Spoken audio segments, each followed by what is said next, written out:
Terima kasih. Perkotaan ini menjadi kebutuhan untuk terus menjadi bagian dari pembangunan nasional kita.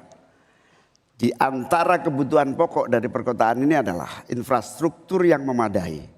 Dan dalam kerangka agar tidak terjadi penumpukan penduduk di dalam satu perkotaan, maka pembangunan perkotaan harus dibikin merata di berbagai tempat. Kami memiliki satu tekad bahwa di dalam pemerintahan yang akan datang minimal harus dibangun 40 kota baru yang selevel dengan Jakarta.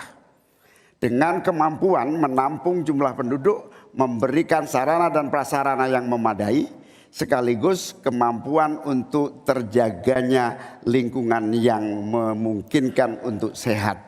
Termasuk kehidupan yang memberikan kenyamanan bagi seluruh penduduknya, di mana perumahan tidak terlampau jauh dari pusat-pusat pekerjaan, di mana akses pendidikan bisa sampai pada yang dibutuhkan. Sementara fiskal yang dibutuhkan, kita harus pandai-pandai mengambil prioritas. Sekali lagi, kita bukan setuju atau tidak setuju IKN. Yang paling penting adalah prioritas kepemerataan dan keadilan agar terbangun kota-kota sehingga sarana air bersihnya terwujud. Balikpapan kasihan, Banjarmasin kasihan, Pontianak kasihan. Karena apa? Kota-kota ini dalam waktu singkat bisa kita sulap menjadi lebih baik. Karena apa? Fiskal yang kita sediakan dirata adilkan di masing-masing perkotaan.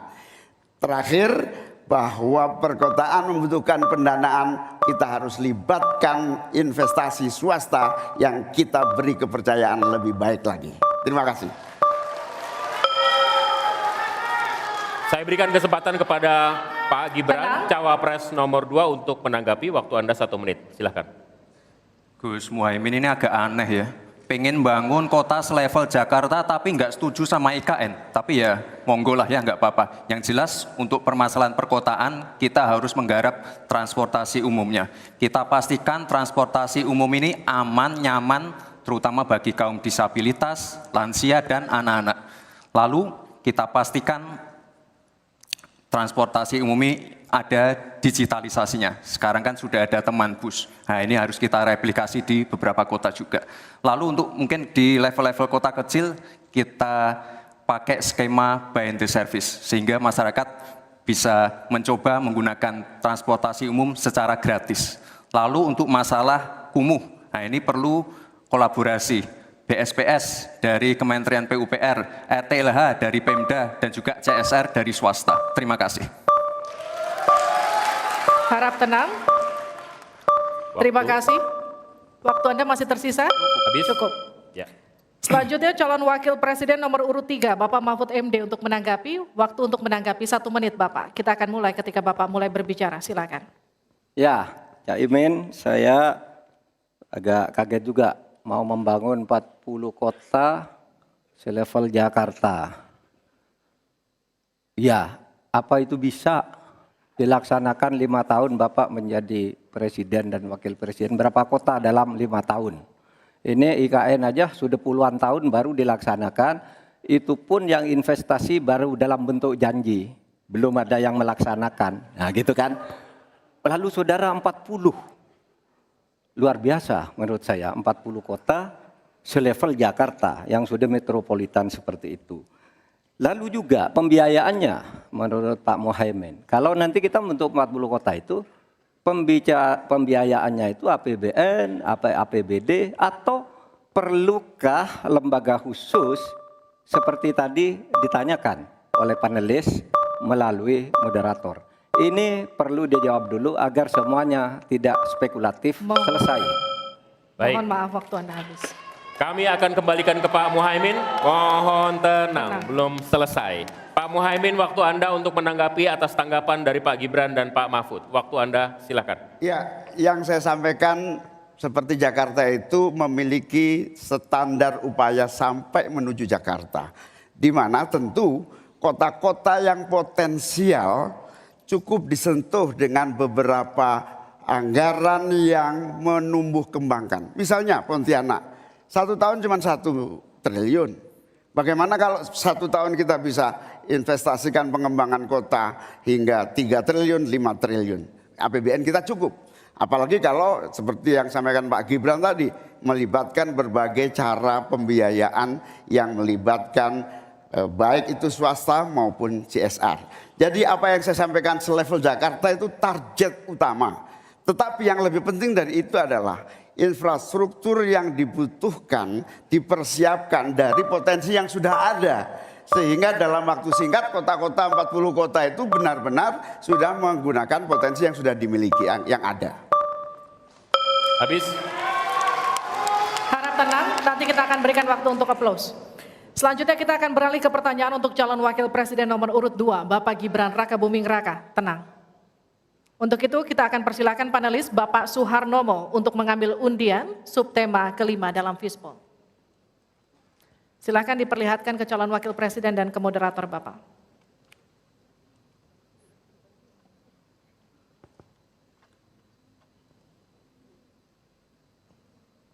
Infrastruktur.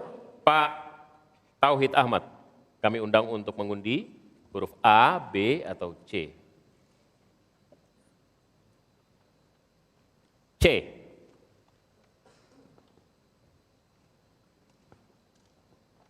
Infrastruktur huruf C. Masih tersegel Bapak.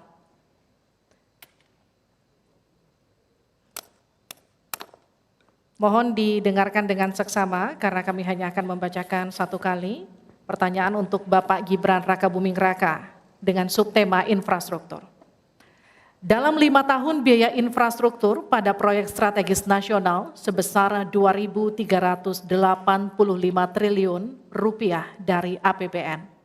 Sementara untuk infrastruktur sosial seperti sanitasi dan air bersih masih memprihatinkan. Pertanyaannya, bagaimana strategi paslon untuk memastikan penyediaan infrastruktur sosial tanpa membebani keuangan daerah? Waktu Anda untuk menjawab 2 menit, kita akan mulai ketika Anda berbicara. Silakan. Baik, terima kasih. Jika kita bicara masalah sanitasi dan air bersih, ini nanti nyambung ke masalah stunting. Untuk masalah sanitasi, ini perlu kolaborasi banyak pihak. Misalnya apa yang sudah saya lakukan di Solo. Kita membangun IPAL komunal di perumahan padat penduduk. Ini penting sekali. Lalu untuk kebutuhan air bersih, kita juga bekerja sama dengan kabupaten sekitar, misalnya dengan Wonogiri, Klaten, untuk mendapatkan air bersih. Kita juga sekarang sudah ada proyek strategis nasional, membangun beberapa bendungan dan embung. Ini nanti juga penting untuk meneruskan program pengairan nasional yang nanti berguna untuk pengadaan air bersih dan juga untuk mengairi sawah. Ke depan, masalah sanitasi dan air bersih ini penting sekali. Karena kami dari paslon nomor 2 ingin menyiapkan generasi-generasi emas yang sehat dan pintar. Kalau kita mengintervensi masalah stunting, kita juga harus mengintervensi tempat tinggalnya juga. Kita tidak bisa hanya memberikan gizi tambahan untuk ibu hamil dan lain-lain, tapi kita tidak menyentuh rumah tinggalnya. Jadi ini harus dikerjakan secara paralel. Stunting kita kerjakan, pemenuhan gizi kita kerjakan, sanitasi, drainase, air bersih, kawasan kumuh, ini harus kita selesaikan juga secara paralel. Terima kasih. Masih ada waktu? Cukup Pak? Cukup. Baik, saya berikan waktu untuk Pak Mahfud untuk menanggapi jawaban dari Pak Gibran. Mas Gibran yang terhormat, tadi itu pertanyaan yang dibaca oleh moderator, bagaimana strategi paslon untuk memastikan penyediaan infrastruktur sosial tanpa membebani keuangan daerah. Kayaknya belum terjawab. Tadi yang dijawab tuh infrastruktur fisik semua tuh. Infrastruktur itu kan ya ada infrastruktur sosial, ya itu yang penting. Kemudian regulasi. Bagaimana Anda menyiapkan regulasi sekarang ini agar semua itu bisa berjalan dengan baik. Nah, kalau infrastruktur fisik mungkin sih bisa saja diutak-atik dari APBN, APBD gitu, ini untuk ini. Tapi masalahnya kita punya problem dengan infrastruktur sosial seperti yang ditanyakan tadi. Nah, itu saya kira yang perlu dijelaskan lebih jauh. Selesai. Waktu Anda habis, baik. Kita akan ke calon wakil presiden nomor urut 1, Bapak Muhaimin Iskandar untuk menanggapi. Waktunya 1 menit. Infrastruktur yang disampaikan Pak Gibran menjadi bagian dari yang perlu disediakan. Tapi infrastruktur sosial atau infrastruktur kerakyatan, pada dasarnya kita bisa melibatkan semua pihak untuk hadir dan memberikan solusi.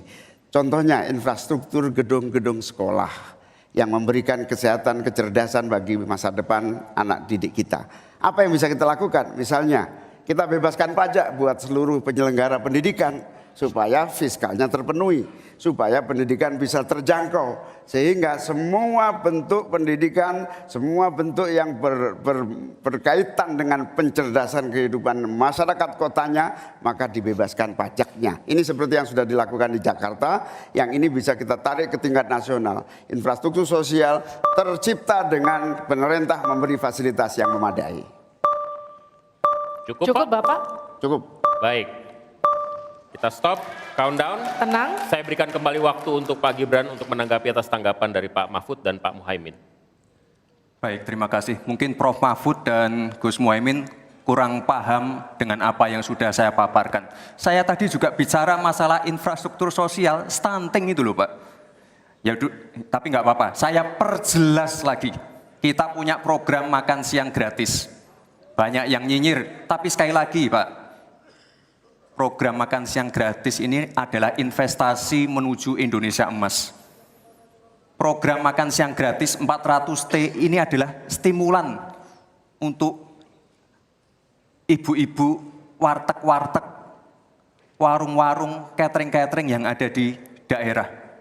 Bayangkan 400T mengucur ke daerah-daerah. Semua ibu-ibu ikut memasak makan siang untuk anak-anak kita. Itu Pak yang saya maksud dengan infrastruktur sosial. Program makan siang gratis, investasi ke depan untuk menuju Indonesia emas. Terima kasih. Tenang. Baik, kita akan masih lanjut. Harap tenang, kita akan lanjutkan. Selanjutnya kita akan beralih untuk pertanyaan calon wakil presiden nomor urut 3, Bapak Mahfud MD. Untuk itu kami persilakan panelis Bapak Yose Rizal Damuri untuk mengambil undian subtema ke-6 dalam Fishbowl.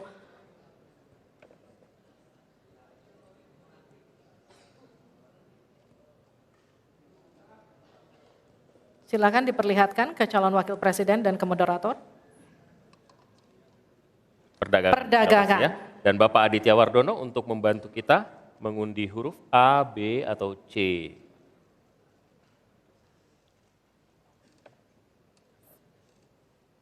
Perdagangan C. Terima kasih. Perdagangan huruf C, Pak Mahfud. Masih tersegel.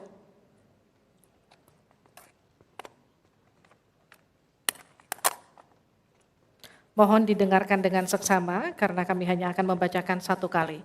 Pertanyaan untuk Bapak Mahfud MD dengan subtema perdagangan.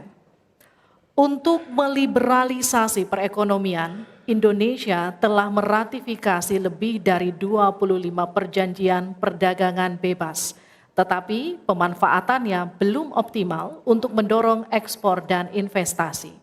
Pertanyaannya, bagaimana strategi paslon untuk mengoptimalkan pemanfaatan perjanjian-perjanjian tersebut guna meningkatkan ekspor dan memperkecil defisit neraca perdagangan?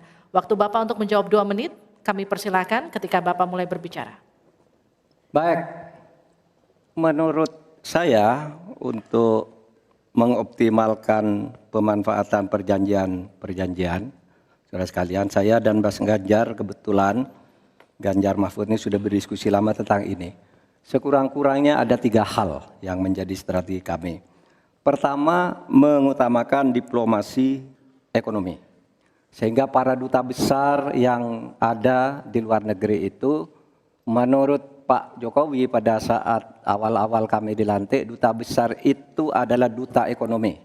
Optimalkan diplomasi ekonomi dengan negara-negara lain. Yaitu. Kemudian yang kedua, juga kami akan melakukan perdagangan untuk mengintegrasikan perdagangan nasional kita ini ke perdagangan global. Sehingga memenuhi standar-standar internasional untuk setiap apa yang kita punyai mau dimasukkan ke dunia global itu sudah jelas standarnya bisa diterima gitu. Dan kita juga membuat regulasi di sini agar tidak misalnya upaya perdagangan kita lalu diblokir atau dicurangi oleh teman-teman kita sendiri, pelaku-pelaku ekonomi di dalam yang berintegrasi atau berkoalisi dengan pejabat-pejabat publik. Kemudian, saudara kalian, kami akan mengutamakan penguatan ekonomi nasional agar ekonomi nasional itu juga bisa tumbuh ke dalam sehingga nantinya masuk dengan strategi kedua tadi bahwa kualitas barang dagangan kita itu bisa diterima di luar negeri dan produktif sehingga juga tidak susah misalnya untuk diterima oleh dunia internasional. Saya kira itu bagian strategi yang sudah kami diskusikan dan selesai. Terima kasih Pak Harap tenang. Mahfud. Saya persilakan Pak Muhaimin untuk menanggapi jawaban dari Pak Mahfud tadi. Ya, Pak Mahfud, kalau diplomasi sebagai pemasaran itu normatif ya. Ini sudah menjadi pengetahuan umum. Yang paling penting itu adalah bagaimana nyelepet para diplomat berubah wajah menjadi pemasar-pemasar yang tangguh. Diplomasi pemasaran yang ekspansif itu tidak kita miliki. Karena memang seluruh cara kerja diplomasi kita masih politik dan sangat normatif. Yang kedua, kita bisa hadir di dalam dunia perdagangan global kalau kualitas produksi dalam negeri kita juga punya standar yang baik. Saya sampai hari ini sangat prihatin. Kita tidak ada satupun yang terus mengupgrade secara masif kualitas dan standar. Semuanya kayak dibiarkan tumbuh sendiri-sendiri gitu. Tidak ada satu gerakan yang lebih terstruktur baik dari Menteri Perdagangan, Menteri Koperasi UKM dalam satu gerakan meningkatkan kualitas berstandar internasional. Cukup Bapak? Harap tenang. Selanjutnya kita akan ke calon wakil presiden nomor urut 2, Bapak Gibran Rakabuming Raka untuk menanggapi, waktunya 1 menit, silakan. Baik, terima kasih. Paslon nomor 1 dan 3 sudah bicara masalah diplomasi. Saya akan memberikan solusi yang konkret aja, paling konkret, hilirisasi. Kita jangan mau lagi mengirim barang mentah. Kita harus mampu meningkatkan nilai tambah dalam negeri. Saya kasih contoh nikel. Dulu sebelum ada hilirisasi, kita ekspor hanya 3 miliar US dollars. Sekarang setelah hilirisasi bisa menjadi 33 miliar US dollars. Ini saya baru bicara masalah nikel loh Pak. Belum bicara masalah tembaga, boksit, timah, dan lain-lain. Konkret, jelas, singkat, padat, jelas. Terima kasih. Waktu Anda masih tersisa? Cukup? Cukup Bapak? Cukup. Baik. Baik. Kami kembalikan ke Pak Mahfud untuk menanggapi. Ya. Baik, terima kasih. Ini masalah diplomasi. Diplomasi Harap itu tenang. normatif. Mohon Nah, tenang. Sebenarnya, saudara sekalian, kalau diplomasinya selama tidak jalan, saya kira sistem rekrutmen diplomat sekarang ini harus ditinjau ulang. Dulu-dulu diplomat-diplomat kita tuh bagus. Ya, sekarang ini kadang-kala ada titipan dari partai. Kalau belum dari partai belum masuk, itu tidak disahkan. Di DPR partai ini belum masuk. Nah, sesudah bertugas tidak jelas. Dia tidak ngerti, tidak punya pengertian dasar-dasar diplomasi. Sehingga kalau saya diberi kewenangan, nanti diplomasi ini diatur kembalilah rekrutmennya itu. Betul-betul orang yang memenuhi syarat. Nah, soal hilirisasi itu sudah masuk sebenarnya Mas Gibran. Saya tadi kan bicara soal penguatan ketahanan ekonomi nasional. Itu di dalamnya memang sudah ada hilirisasi dan industrialisasi yang aman lingkungan. Itu selesai. Terima kasih, kita berikan apresiasi untuk ketiga calon wakil presiden kita di pemilu 2024. Dan kami persilakan para calon wakil presiden untuk kembali ke tempat duduk masing-masing. Silakan Bapak. Di segmen selanjutnya, ini seharusnya segmen yang kita tunggu-tunggu karena setelah ini mereka akan saling bertanya dan memberikan tanggapan. Interaksi antar kandidat akan dapat Anda saksikan di segmen selanjutnya dalam debat kedua calon wakil presiden pemilu 2024.